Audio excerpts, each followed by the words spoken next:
morning, good afternoon, good evening. I'm Steve.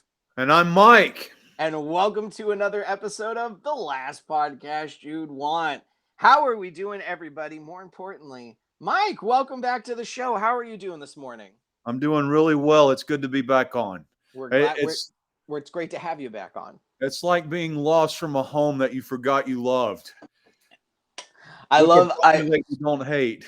Thank you so much. I love that so much. I mean, folks, me and Mike have already been chatting for like 30 minutes, just about life in general, basic bullshit. We're opening doors, we're walking down hallways.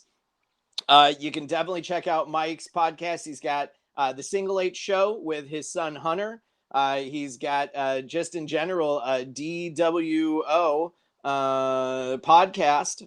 So definitely check that out. I'm going to be a guest. We're going to record after this. We're going to record an episode of his where we're going to be talking about lots of great things, stuff that we're actually going to be talking about on this episode as well. But before we get into that, we're going to start as we always do, and that is with IMDb birthdays. Now, Mike, I know that you are very familiar with this, so we're going to dive right into it.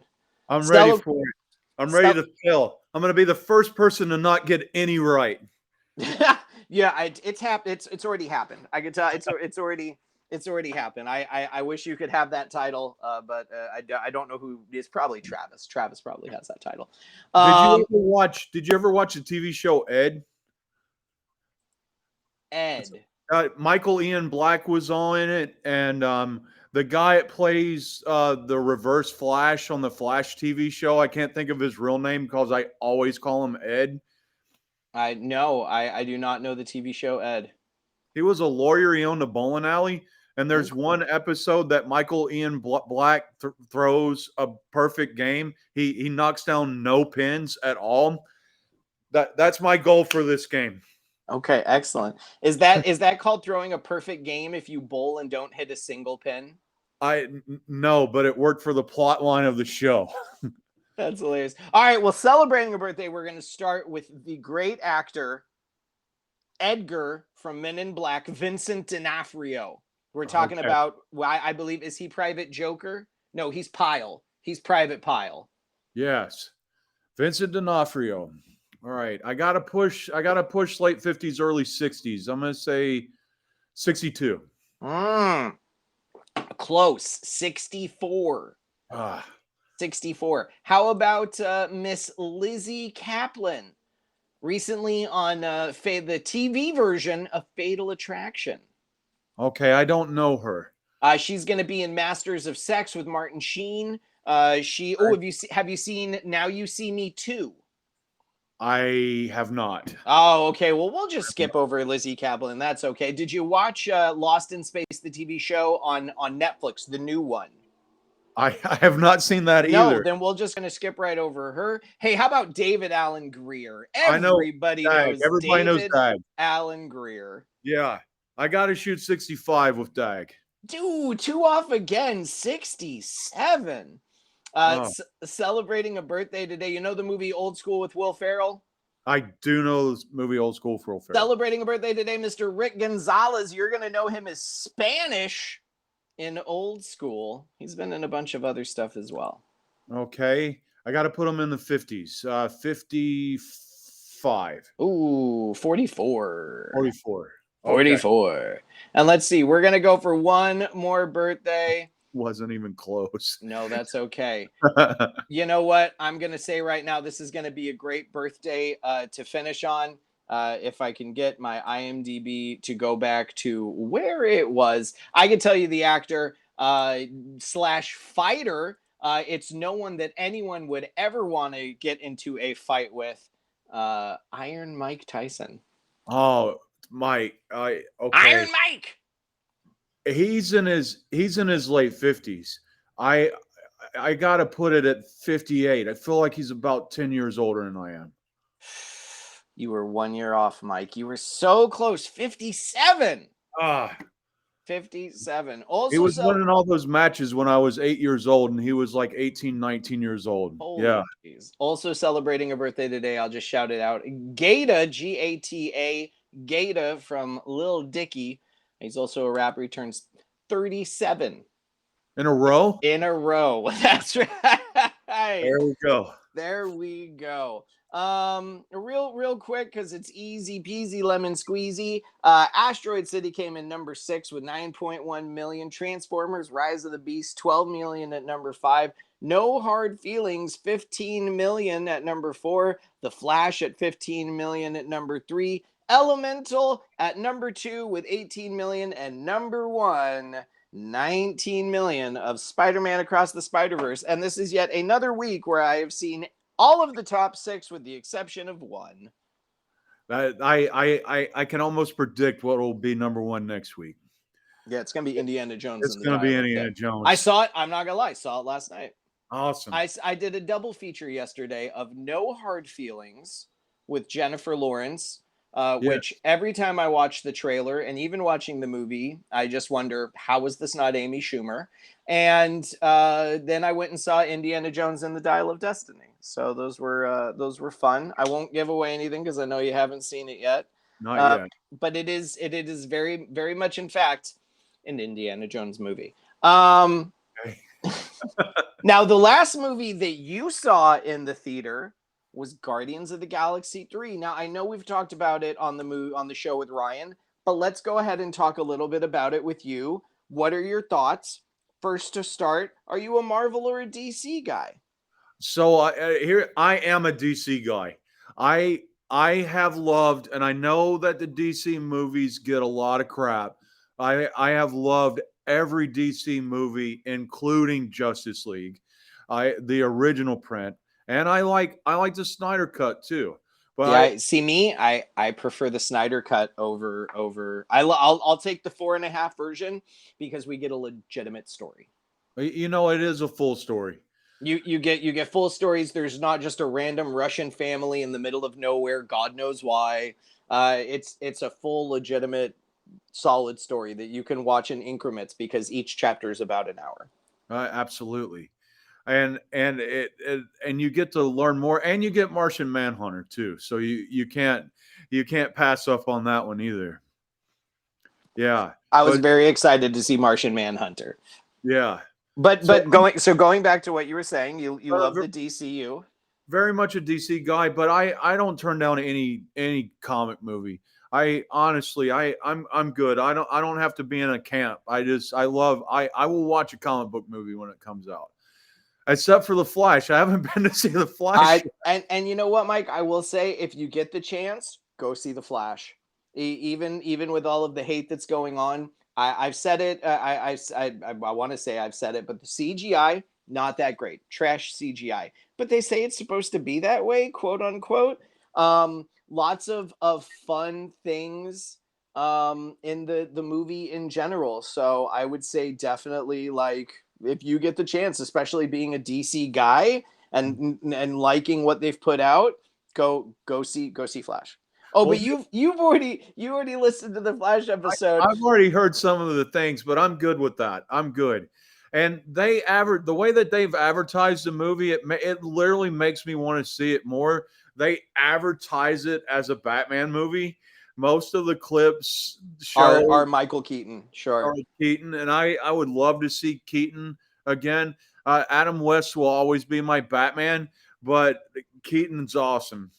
But like I mentioned, you do get a little West, which is really nice. So, but we got to get I got to get to it because the kid, Single H, loves Flash, the character Flash. Yeah. So we got to go see it just for that. I actually just recently found out. I think it's very interesting.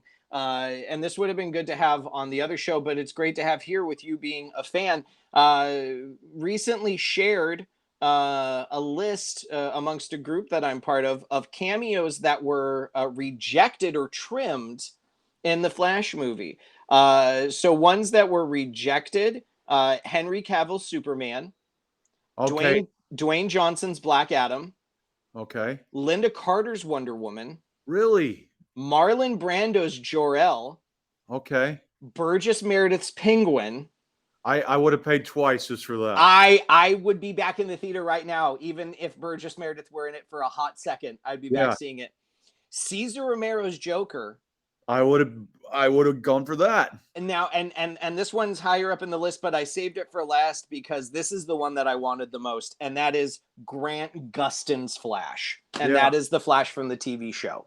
I kind of had some hope, especially with everything that they've been dealing with the movie actor. I kind of had this hope that the universes would have split and they could have slipped Grant Gustin into the future movies. I really wanted the movie to end with like Barry coming back and being like, "What's happening? What's happening?" and his face kind of going like inner space, like, Yeah. and then it goes to, and it's just Grant Gustin like, "What the fuck am I doing here?" Yeah, that would have even just for the comedy that would have been awesome. It would have, and then you give us, Clooney as well, and then I would have needed new pants in the theater. So going to Guardians, because you did see Guardians. Yeah, Where did you walk into this movie spoiler free? I did Excellent. completely. What were your expectations? What was your experience? Tell us your whole, just all around, what it was for you. So my expectations was just for it to be a fun movie.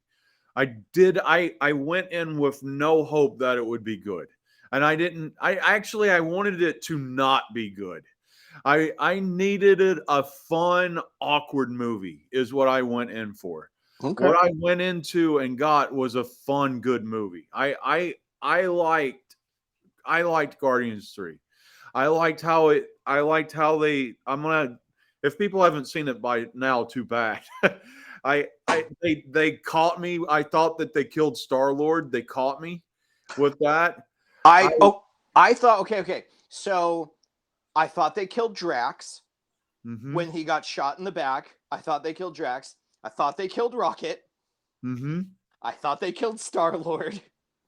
Like, they make you, I thought they were going to kill Sean Gunn's character, mm-hmm. the guy with the arrow. Yeah. They I walked out highly happy and highly surprised that everyone survived, because Marvel gave James Gunn permission to kill whoever he wanted. Yeah. And it's amazing when you have that. You do it just to get people to come in. You after you hear who dies, you want to go see how it happened, and and and he did, and it was really cool. One of the things I like the most about the movie is so I love comics, but I wasn't really knowledgeable of the Guardians of the Galaxy. I had the least knowledge of Rocket Raccoon, Sure. and so I love this movie was almost like an origin story for Rocket, which I really liked. I'm sorry. You said you had no knowledge of Rocket Raccoon, and all of a sudden I just hear, "Ladies and gentlemen, here's the tale of Rocky Raccoon," and I'm like, "No, it's Rocket, not Rocky Raccoon. Rocket Raccoon." I just had From the the Beatles, Beatles. just the Beatles pop right in my head. But no, I'm right there with you, and I think that's one of the reasons why, like, James Gunn wanted to do Guardians, is because they are one of the least known groups that you could have in the Marvel universe and make a solid movie. Well, the people don't have any expectations over it, so you can go in and make the movie that you want, right? It's kind of like Iron Man. Iron Man was the best character to start the whole Marvel franchise on, because Iron Man, even though he had his own line of comics, he was not Hulk, Thor, Spider Man. He was not that character that you've already seen on a TV or a cartoon. And so you can start to create your own deal with this guy. And that's what Gunn got with the Guardians. You can make your own deal because you don't have this preconceived idea of how it should be. You haven't seen it on and depicted yet. You haven't even seen a cartoon with these characters. And it's you can make your own world with it. Yeah. And they really did. Um was there anything in the film that you didn't like, that you would have changed? Really not. I don't know. that I would have. I the maybe I would have killed one character. I mean, if they're not going to use anybody, go ahead and kill Groot. I mean, Well, okay, so here's the thing: is you now is with that you do have a continuation of the Guardians of the Galaxy because you still have the Guardians. The Guardians is now Rocket and Groot and Adam Warlock. mhm. I'm what were you knowledgeable at all on Adam Warlock when you walked in? Did you Not not really. No, okay. not Uh really. I think the representation of the Adam Warlock we got was very interesting because they make a point to say, "Oh, he's you hatched him too soon. He's not fully grown. He's basically a teenager," which he really is. He has the mother issues. He has the clinginess. Him and the pet. I love the actor that they chose. I think it was a very fun choice. Um, I very much enjoyed the Adam Warlock we got compared to the Adam Warlock that we normally deal with in the comics because Adam Warlock is a major fucking badass. Awesome. Well, it'll if they do more Guardians things. There's been talks everything from a Secret Wars movie to at one point they were talking about the X-Men versus the Avengers. So there's all these different Sure. ideas floating around that they could bring all these guys back for. And with that, we did. I don't know if you stayed for the whole thing, but at the end, we did get Star Lord will return. So Chris Pratt still under contract. Yeah. Um, I had to have it explained to me. Did you understand why suddenly Groot was like, "I love you guys"? I think it was so my feeling of it, and you can tell me if I'm wrong. We might have different perceptions. I felt like we had finally been a part of this journey with Groot that we were allowed to understand him. And that is exactly what it was. Is James Gunn had it, so we he has been there. But I'm gonna tell you right now, Mike, I am gonna be so upset if in the next movie he's just like, "So guys, I was thinking we could walk down." Like if they just start suddenly giving Vin Diesel lines to give him lines because he's been there so long we understand him, I'm done. The Yeah. whole gimmick of Groot, the whole great thing with Groot is you don't understand what he's saying. That's the whole gimmick Well, and they played that up a lot, even in the movie. They with kept Gamora. jokes about it. Like you're kidding with this, right? Yeah. Yeah. Yeah. No, I thought it was really good. I thought it was really well done. I enjoyed Guardians of the Galaxy 3. Guardians 1 is still my favorite. Yeah. The soundtracks on all of them are all killer. I love it. But in reality, like one is just such a good one. It'll always just hold like a special place for me. Well, and if you notice too, after the first Guardians movie, like Marvel changed. Like Marvel became about the soundtrack. Like the next Thor movie was about the music. Eh, That was Ragnarok, I want to say. yeah, I Yeah. mean, you start out with Led Zeppelin. It's music. Even the next Thor movie's Sure. music driven. But then you look at my counterpoint to that is you look at the director. For me, it's the director. You have James Gunn, who's an amazing director, and then Thor Ragnarok, Taika Waititi, Hmm. who's just extremely talented in everything he does. Um, when it goes from what we do in the shadows to going up to Thor, Did he Taika. direct? He directed What Do We Do in Shadows? He's the creator of what we do in the shadows. Man, I did not know that. I love that too. So, are you talking the movie or the TV show? I haven't seen the TV show because I'm a big Flight of the Concords guy. So I went to go see it because of Clement. Oh, sure, sure. Yeah.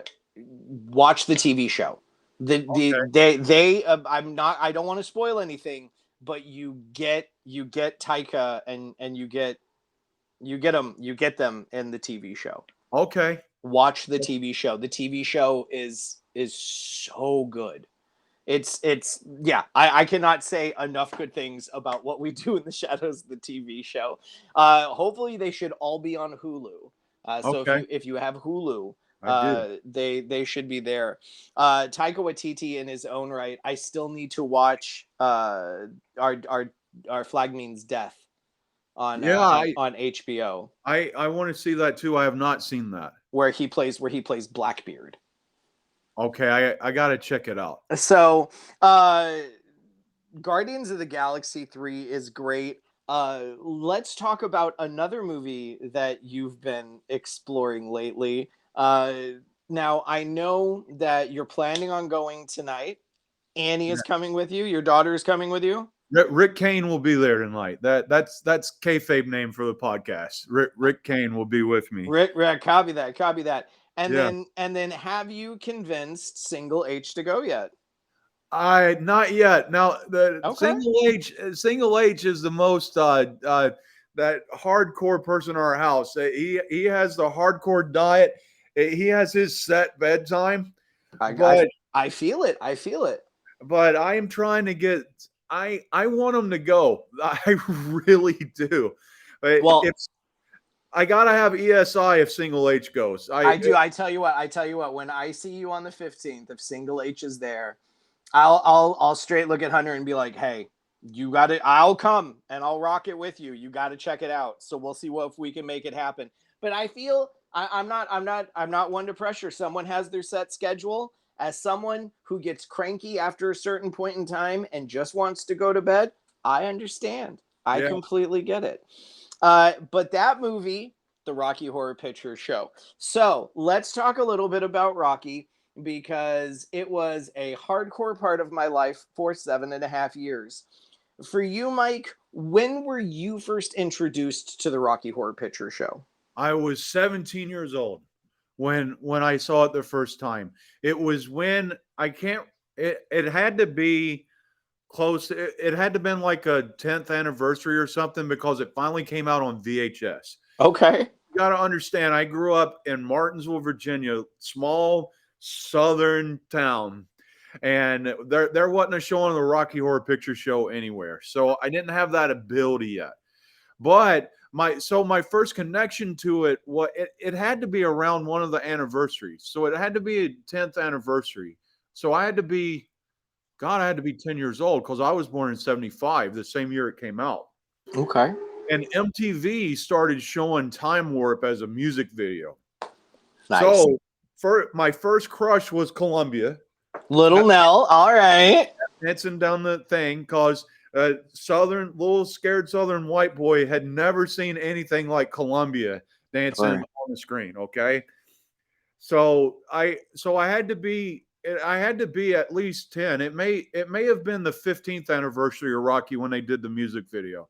So I'll tell you right now, 85 is probably prime real estate for them to start playing the music video for the Time Warp. That just seems like the roundabout right time. Yeah. So then I get to 17 and they finally put it on VHS.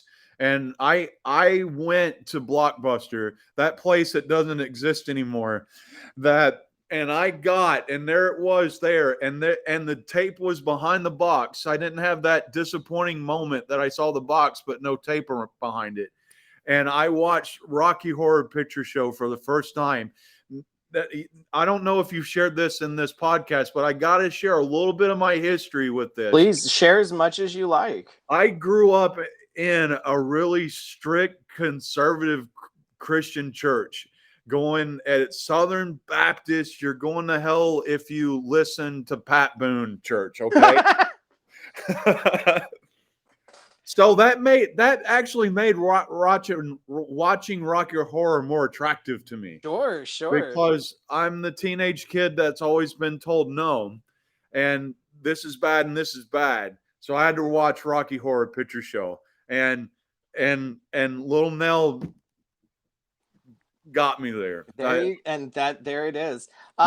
So getting in, I mean, because I'm not gonna lie, but it's it's always been a little bit of a thing in the back of mine.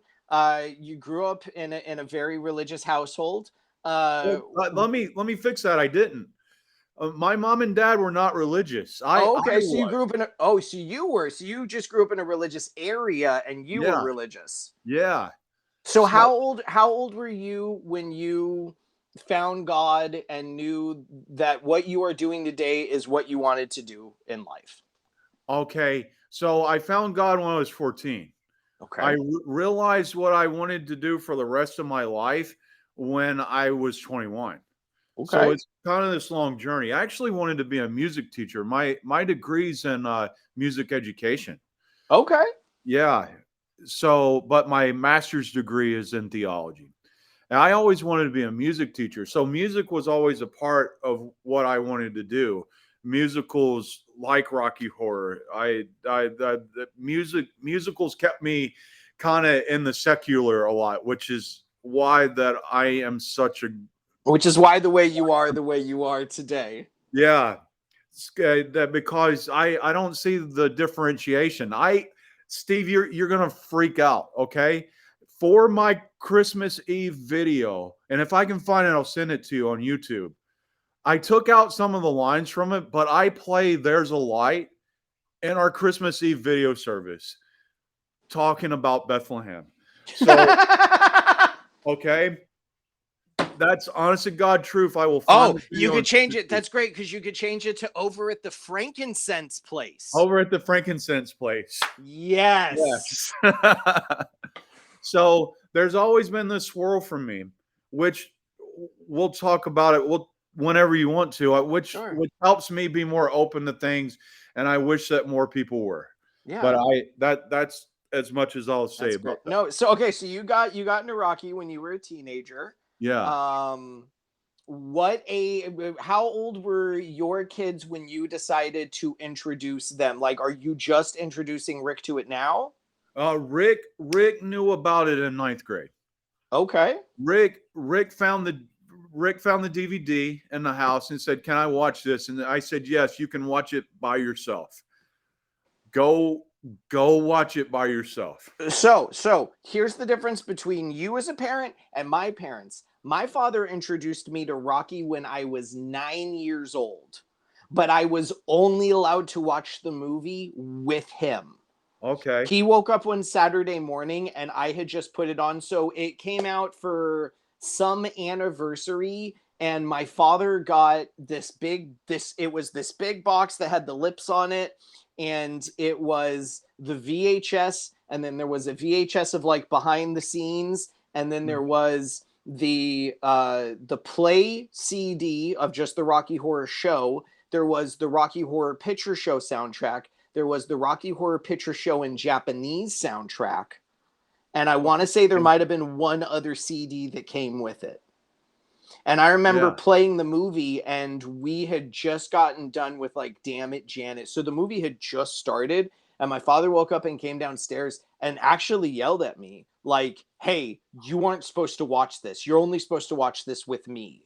Like, and it wasn't him trying to be like sentimental or anything like that. It was him being like a father doing what he thought was right on what I should be watching, Uh-huh. which I understand.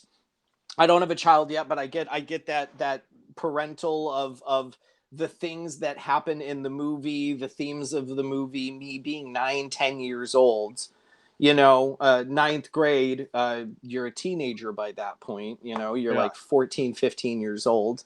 Um, but once I really was introduced to it, I loved it. I legitimately taught my third grade class the time warp. Awesome. Like my parents recorded the sound of it with the criminologist and all of that, and I taught it to the whole class, and then the whole class got up and had to do the time warp with me. So Rocky has always been in my life from a very young age, even with my father being very restrictive of it. Yeah. um and the one thing that I always remember, and this is just me being a child, and I think it's hilarious, is I didn't know who was who. So I saw the name Little Nell, and then one of the shots is all of the Transylvanians, and I naturally was like, "Oh, that must be Little Nell," because they have a small person in the movie. Um, so Yeah. I just naturally thought that the small person was Little Nell. Years later, I am doing in the same theater where we saw it in Encinitas, California, when I was 16 years old. I did a production of Jesus Christ Superstar. And we did as a cast decided to go to Rocky that night. And that was my first introduction to a live show with an audience. A couple years later, I went back with friends and loved it. Ended up becoming a regular, joining the cast. I was part of the cast for 7.5 years, and I have played every character in the movie with the exception of Janet and Magenta.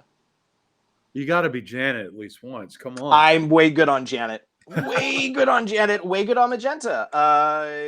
To be honest, I only played Frank and Riff once. And that was pure happenstance of we had one of our cast members had what we called a vomit night, and that's where everybody's name goes in a hat, and then names are drawn at the beginning of the show in front of the whole audience of who will be playing whom. Awesome. And I was lucky enough to draw Riff, and I don't know if I'd call it lucky enough to play Frank, but I played them both once. Eddie is by far my favorite character to play. Columbia was probably was the most exciting. There's a difference between fun and exciting. Fun, Eddie, you're a rock star. You go out there 3.5 minutes, you blow your load, then you're done. Columbia, you're there pretty much the whole movie, and you have a wardrobe change. You have 2 wardrobe changes because you have to go from the corset and the short shorts to the bedtime outfit. The great thing is in between that, you can put on your floor show outfit if you really want. You can just wear that underneath the pajamas. But then you have your floor show outfit. It's very interesting to walk around in a full corset, garter belt, fishnets, high heels as a dude, and then being at your place of actual work and having someone come up and be like, "Oh, I've seen you play Columbia." To which I legitimately, in a full crowded theater with people behind them, went, "Oh, you've seen me in full lingerie." Yeah. And they were like, "Yeah." And I was like, "Cool. Here's your popcorn. Have a great day." No, I love Rocky. I think it's great. I love the fact that you're bringing your kids to the show, introducing it to them. If you want to work on those callbacks, I know you're working on some. We've been practicing. I can give you some good ones. Some of my favorites.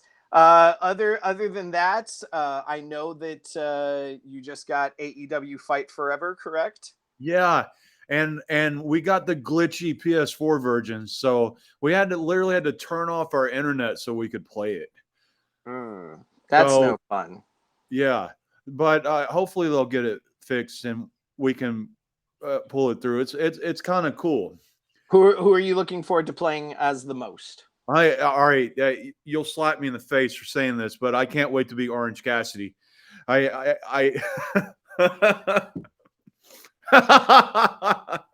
Absolutely.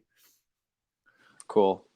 Because I'm going to lose like 7,000 or 8,000 times before I even get used to playing it. No, that's great. You give him the horrible record because he's like way undefeated right now. He should have dropped the belt to Jarrett. I'm going to say right now, he should have dropped the belt to Jarrett.